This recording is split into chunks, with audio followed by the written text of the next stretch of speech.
Hello दोस्तों, स्वागत है आपका हमारे यूट्यूब चैनल पर। और यहाँ पे आज से फिज़िक्स की क्लासेस शुरू होंगी ऑनलाइन। हमारे यूट्यूब चैनल को सब लाइक और सब्सक्राइब कर लीजिएगा। और जैसा कि आज हम पढ़ेंगे फिज़िक्स में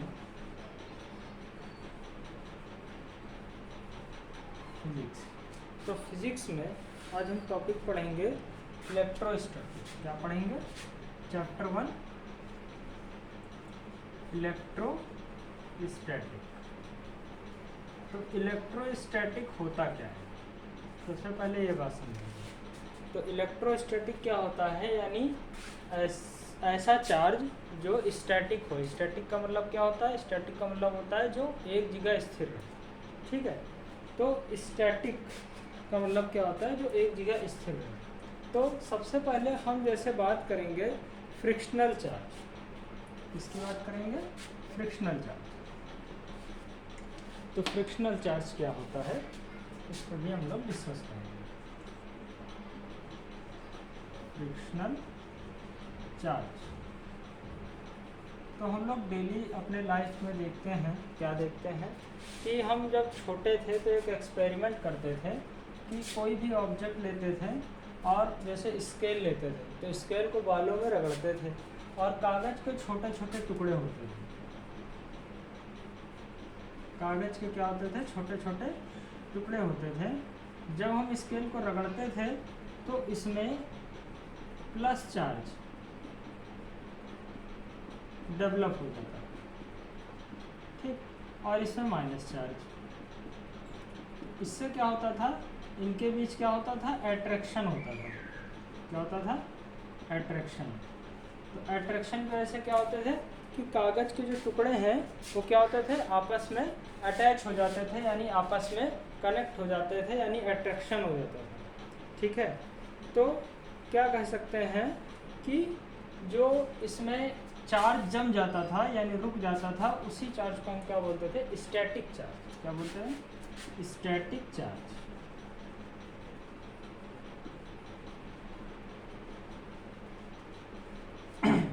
और क्योंकि ये फ्रिक्शन की वजह से था, इसको क्या बोलते हैं? फ्रिक्शनल चार्ज भी बोलते हैं। अब हम क्या बात करते हैं कि चार्ज कितने टाइप के होते हैं। जैसे चार्ज कितने टाइप के होते हैं? Types of charge. तो चार्ज टू टाइप के होते हैं। टू टाइप के। पहला क्या है? पहला है फर्स्ट पॉजिटिव, सेकंड निगेटिव। अब पॉजिटिव और निगेटिव क्या होते हैं? तो अगर हम इन पर डिस्कस करें तो पॉजिटिव चार्ज क्या होते हैं? जो जिनमें क्या होता है? प्लस चार्ज होता है, यानी इसको किससे डिनोट करते हैं? प्लस से डिनोट करते हैं। और इसमें कौन सा चार्ज होता है? निगेटिव, यानी इसको किससे डिनोट करते हैं? माइनस से डिनोट करते हैं। तो इसमें इन दोनों में कुछ ना कुछ क्या होता है? रिलेशन होता है। अगर प्लस और प्लस एक साथ हैं तो यहाँ पे हो जाता है रिपल्सन। क्या हो जाता है? रिपल्सन। ठीक, और अगर माइनस माइनस है तो भी क्या होगा? रिपल्सन होगा। लेकिन अगर प्लस है और एक माइनस है, या एक माइनस है एक प्लस है, तो इसमें क्या हो जाएगा? इसमें हो जाएगा अट्रैक्शन। क्या हो जाएगा? अट्रैक्शन। तो इसमें हमने क्या समझा? इसमें समझा कि जो टाइप ऑफ चार्ज है वो दो तरह के होते हैं, पॉजिटिव और निगेटिव। पॉजिटिव और निगेटिव क्या होता है? जिसमें पॉजिटिव और निगेटिव में निगेटिव। अभी हम इसमें और डिस्कस करेंगे कि पॉजिटिव और निगेटिव बनते क्यों हैं। तो जैसे प्लस प्लस चार्ज है तो क्या होगा? रिपल्सन। माइनस माइनस चार्ज है तो भी रिपल्सन। लेकिन प्लस है एक दूसरा माइनस, या पहला माइनस दूसरा प्लस, तो अट्रैक्शन। तो कहने का मतलब है अगर सेम नेचर के हैं, यानी इसको बोल सकते हैं लाइक चार्जेस। क्या बोलेंगे? लाइक चार्जेस या लाइक चार्ज। और ये क्या होंगे? Unlike charge. Unlike charge. जब अनलाइक चार्ज होंगे तो क्या होंगे? एक दूसरे से अट्रैक्ट होंगे। लेकिन लाइक चार्जेस यानी सेम चार्ज होंगे तो क्या होंगे? रिपल्सन होगा। ठीक है बच्चों। अब इसकी थ्योरी क्या है, इलेक्ट्रॉन थ्योरी,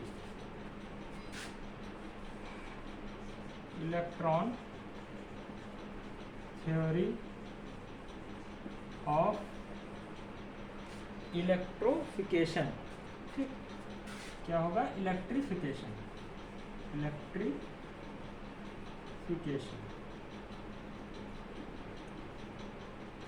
तो क्या होता है, जैसा हम लोगों ने हाई स्कूल में पढ़ा होगा कि कोई भी एटम होता है तो उसमें क्या होता है, न्यूक्लियस। न्यूक्लियस के चारों ओर क्या होते हैं, इलेक्ट्रॉन घूमते रहते हैं और इनकी क्या होती है, कुछ ना कुछ शेल होती है। ठीक है, तो पहली शेल में जैसे 2 इलेक्ट्रॉन होते हैं, दूसरी में कितने होते हैं, 8। ठीक, इसी तरह से 2 होते हैं, फिर 8, फिर 18, फिर 32, ऐसे करके ये चार्जेस क्या होते हैं, सेट होते हैं। ठीक है, तो अब हम आगे क्या समझेंगे कि फ्री इलेक्ट्रॉन का कॉन्सेप्ट यहाँ से आता है। सबसे पहले तो जैसे हम किसी भी एटम को अगर हम देखें, जैसे किसी भी अगर एटम को हम देखते हैं तो हमें क्या पता चलता है कि उसमें अगर इलेक्ट्रॉन, जैसे कोई भी एटम है, अगर उसमें इलेक्ट्रॉन आ जाते हैं ज़्यादा तो वो क्या हो जाता है, माइनस में। लेकिन अगर इलेक्ट्रॉन उससे निकल जाते हैं तो वो हो जाता है प्लस में। जैसे अगर लिथियम है, लिथियम का एटम नंबर कितना होता है, 3। तो सबसे पहली क्लास में कितने होते हैं, 2 इलेक्ट्रॉन। उसके बाद नेक्स्ट जो क्लास होती है उसमें कितने इलेक्ट्रॉन होते हैं, 1। तो लिथियम को अगर अपनी क्लास कंप्लीट करनी है तो इसको अपना 1 इलेक्ट्रॉन क्या होगा, छोड़ना पड़ेगा। तो जब ये अपना 1 इलेक्ट्रॉन छोड़ देगा तो ये अपनी क्लास कंप्लीट कर लेगा, और जब ये इलेक्ट्रॉन छोड़ देगा तो इसमें क्या हो जाएगा, प्लस चार्ज हो जाएगा। तो यहाँ से हम कह सकते हैं कि इलेक्ट्रॉन को छोड़ना, यानी जब कोई एटम इलेक्ट्रॉन को छोड़ता है तो उसमें प्लस चार्ज डेवलप होता है, यानी पॉजिटिव, यानी इसको क्या बोलेंगे, पॉजिटिव। इसी का उल्टा अगर, जैसे मान लीजिए हम एग्जाम्पल लेते हैं क्लोरीन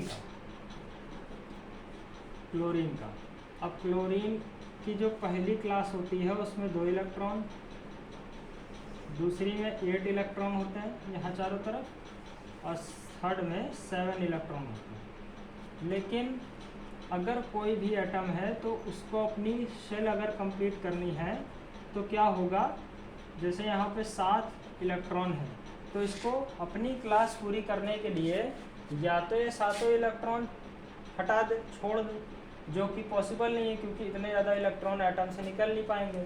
तो ये 1 इलेक्ट्रॉन इसका लेना आसान है, मगर 7 इलेक्ट्रॉन का निकलना बहुत कठिन है। इस वजह से क्या होगा, यहाँ पे 1 इलेक्ट्रॉन आ जाएगा, और जब 1 इलेक्ट्रॉन आ जाएगा तो 7 से क्या हो जाएगा, 8 हो जाएगा, जिससे इसकी क्लास क्या हो जाएगी, कंप्लीट। और ये इलेक्ट्रॉन ले रहा है इसलिए अब हम इसको क्या बोलेंगे, Cl-। तो इसका मतलब क्या हुआ कि जब कोई एटम इलेक्ट्रॉन लेता है तो उसमें माइनस चार्ज आता है, और जब कोई एटम इलेक्ट्रॉन देता है तो प्लस चार्ज आता है। ये इलेक्ट्रॉन थ्योरी ऑफ इलेक्ट्रिफिकेशन है, यानी इससे हमें क्या पता चलता है कि प्लस और माइनस चार्ज कब और किस कंडीशन में बनते हैं। अब इसी तरह अगर हम समझें तो इसी तरह से क्या होता है, कुछ एटम होते हैं जिसमें इलेक्ट्रॉन बहुत ज़्यादा होते हैं, बहुत ज़्यादा मतलब उनकी शेल बहुत बड़ी होती है। जैसे ये है तो कई शेल होती हैं उसमें बहुत बड़ी बड़ी, जैसे मेटल होते हैं, कुछ मेटल जैसे आयरन है और भी कई एटम हैं, तो इसमें क्या होता है, इसमें बहुत बड़ी शेल होती है। तो इसकी वजह से क्या होता है कि न्यूक्लियस और इलेक्ट्रॉन, जैसे बहुत बड़ी शेल है, मान लीजिए यहाँ पे बहुत ज़्यादा शेल है, तो यहाँ पे न्यूक्लियस और इलेक्ट्रॉन के बीच कोई अट्रैक्शन फोर्स नहीं होता है, जिसकी वजह से क्या होता है, इलेक्ट्रॉन क्या हो जाता है, फ्री हो जाता है। और जब इलेक्ट्रॉन फ्री हो जाता है तो उसको क्या बोलते हैं, फ्री इलेक्ट्रॉन। क्या बोलते हैं, फ्री इलेक्ट्रॉन। तो फ्री इलेक्ट्रॉन क्या बताया कि जो एटम बहुत बड़े होते हैं, जो भारी होते हैं, यानी उसमें बहुत ज़्यादा शेल्स होती हैं, तो उसकी वजह से क्या होता है, जो आउटर मोस्ट शेल होती है और न्यूक्लियस होता है उसके बीच कोई भी रिलेशन नहीं रह पाता, यानी कोई अट्रैक्शन फोर्स नहीं हो पाता है, जिसकी वजह से इलेक्ट्रॉन क्या होता है, फ्री हो जाता है, जिसको क्या बोलते हैं, फ्री इलेक्ट्रॉन। तो इस थ्योरी से हम लोग कई चीज़ों को डिस्क्राइब करेंगे, जैसे कंडक्टर। अगर हम कंडक्टर की बात करें कंडक्टर क्या होते हैं? कंडक्टर वो एलिमेंट होते हैं जिसमें इलेक्ट्रिसिटी आसानी से सप्लाई होती है। कहने का मतलब क्या है कि वो मटेरियल जिसमें इलेक्ट्रिसिटी क्या हो, आसानी से सप्लाई हो। लेकिन इलेक्ट्रिसिटी उसी में ईजिली सप्लाई होगी जिसमें फ्री इलेक्ट्रॉन होंगे, यानी जो कंडक्टर है उसमें large number of free electron होते हैं। क्या होते हैं? Large number of free electron, यानी large number of free electron होते हैं जिसकी वजह से कंडक्टर वर्क करता है, यानी कंडक्टर में क्या होती है, इलेक्ट्रिसिटी सप्लाई होती है। लेकिन इंसुलेटर, अगर हम इंसुलेटर की बात करें, इंसुलेटर में क्या होता है, इसका रेसिप्रोकल, यानी लेस नंबर ऑफ इलेक्ट्रॉन होते हैं, इसमें बहुत ही कम, ना के बराबर जो होते हैं फ्री इलेक्ट्रॉन होते हैं।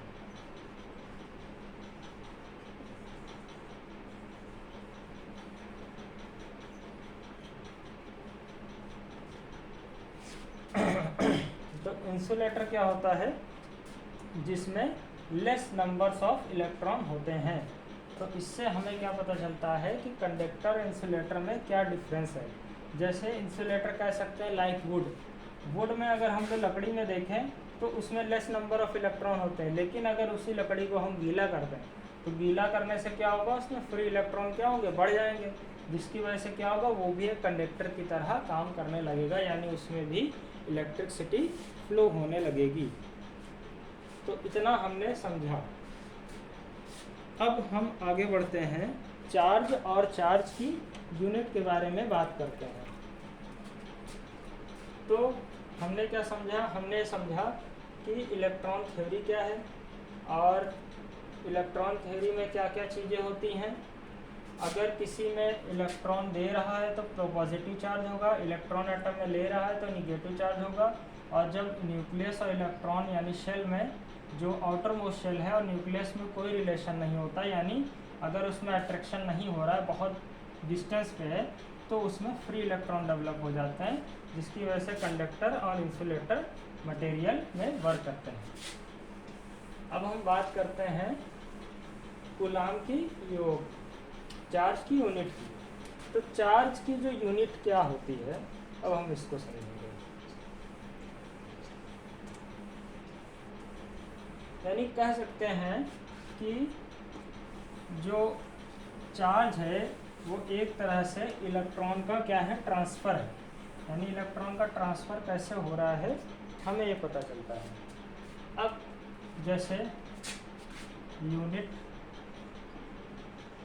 ऑफ चार्ज,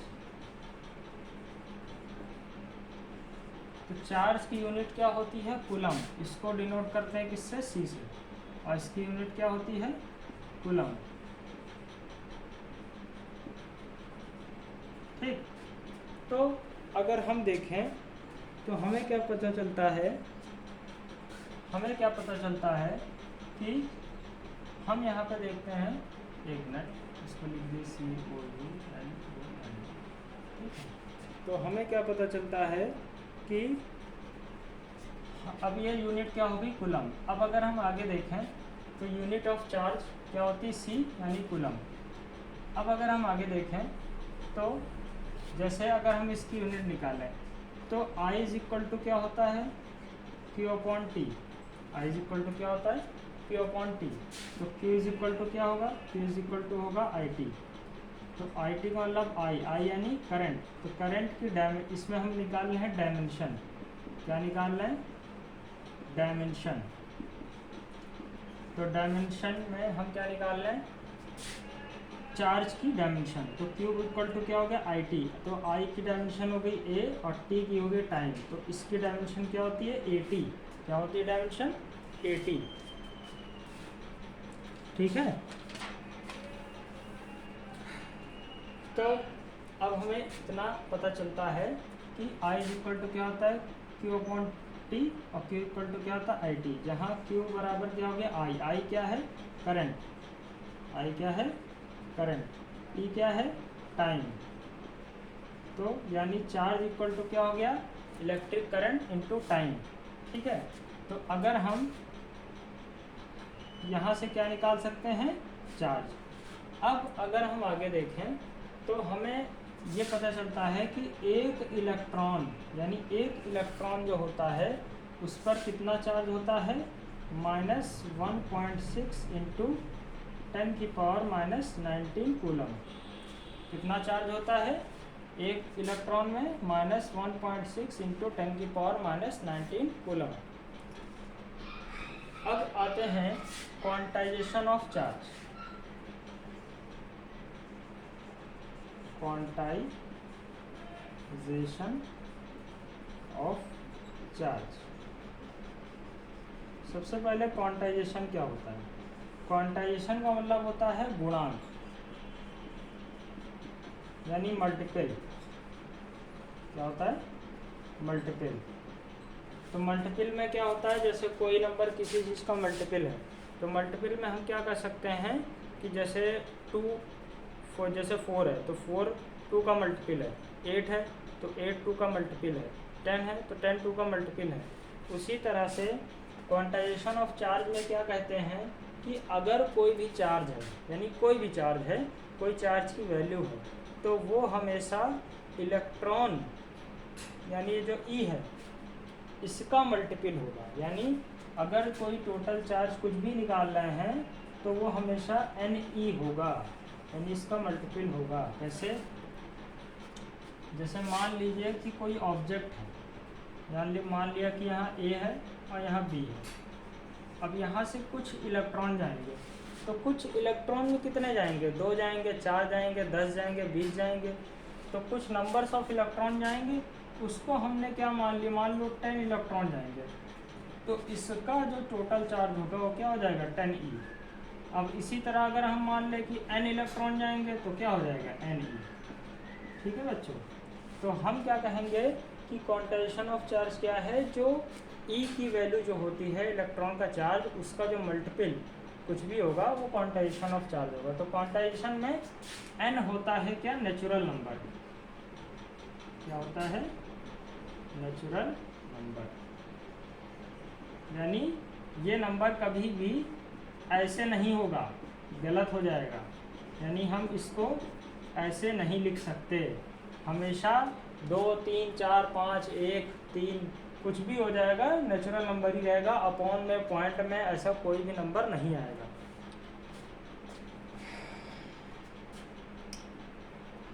तो ये सारी चीज़ें थी। अब हम और आगे बढ़ते हैं। अब जैसे आता है इलेक्ट्रोस्टैटिक इंडक्शन। इलेक्ट्रोस्टैटिक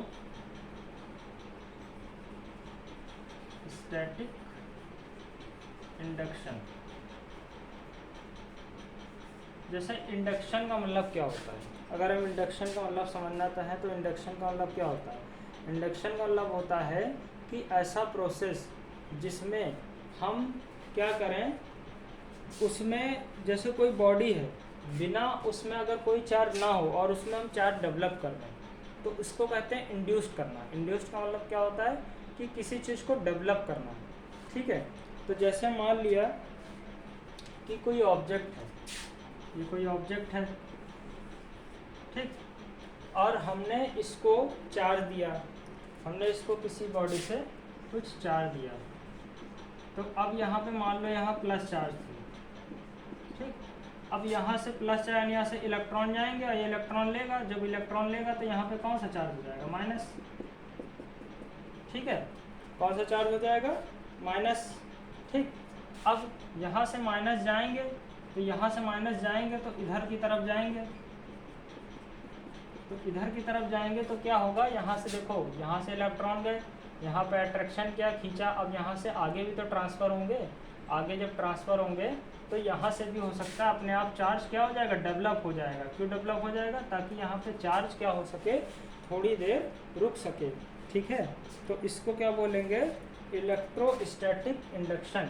यानी इसमें क्या होगा, जब हम कुछ चार्ज दें और उसमें चार्ज क्या हो, डेवलप हो जाए, तो उसको क्या बोलेंगे, इलेक्ट्रोस्टैटिक इंडक्शन। ठीक है। और इसी चार्ज को क्या बोलेंगे, इंड्यूस चार्ज। क्या बोलेंगे, इंड्यूस चार्ज।